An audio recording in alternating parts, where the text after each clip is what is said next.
पलटकर किसने शिक्षा की ज्योत जलाया था? स्त्रियों वंचितों को सबसे पहले शिक्षा का अधिकार दिलाया था।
उनके पिता का नाम खंडोजी नेवसे और माता का जिले में स्थित नायगांव में हुआ। उनके पिता का नाम खंडोजी नेवसे और माता का नाम लक्ष्मी था। वे परिवार की सबसे बड़ी बेटी थी। उन दिनों लड़कियों का विवाह जल्दी ही कर दिया जाता था, इसलिए प्रचलित रीति रिवाजों के बाद सन 1840 में 9 वर्षीय सावित्रीबाई की शादी 12 वर्षीय ज्योतिबा फुले के साथ कर दी गई। इसके बाद वे उनके साथ पुणे चली गई। उनके सीखने की चाह से प्रभावित होकर ज्योतिबा ने सावित्रीबाई को पढ़ना लिखना सिखाया। ज्योतिबा फुले स्वयं एक समाज सुधारक थे। उन्होंने सावित्रीबाई को अहमदनगर और पुणे में शिक्षक बनने का प्रशिक्षण दिलवाया। आजादी से पहले भारत में महिलाओं की गिनती 2 दर्जे में होती थी। आज की तरह उन्हें शिक्षा का अधिकार नहीं था। उस समय महिलाओं का स्कूल जाना भी पाप समझा जाता था। ऐसे समय में सावित्रीबाई ने जो कर दिखाया वह कोई साधारण उपलब्धि नहीं थी।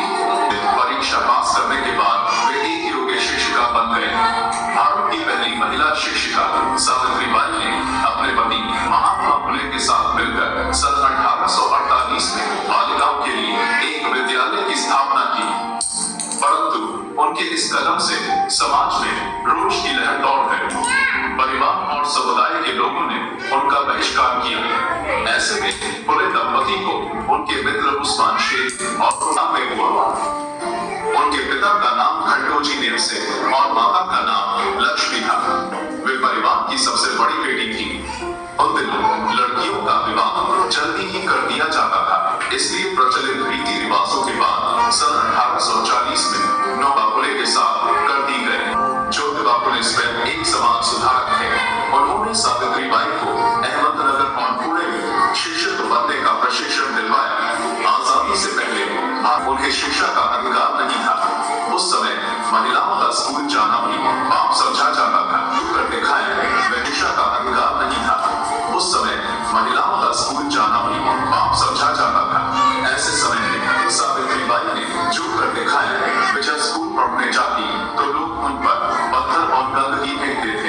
इस सब के बावजूद सावित्रीबाई अपने लक्ष्य से कभी नहीं भटकी।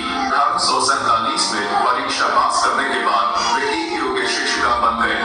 भारत की पहली महिला शिक्षिका सावित्रीबाई ने अपने पति महात्मा फुले के साथ मिलकर सन 1848 में बालिकाओं के लिए एक विद्यालय की स्थापना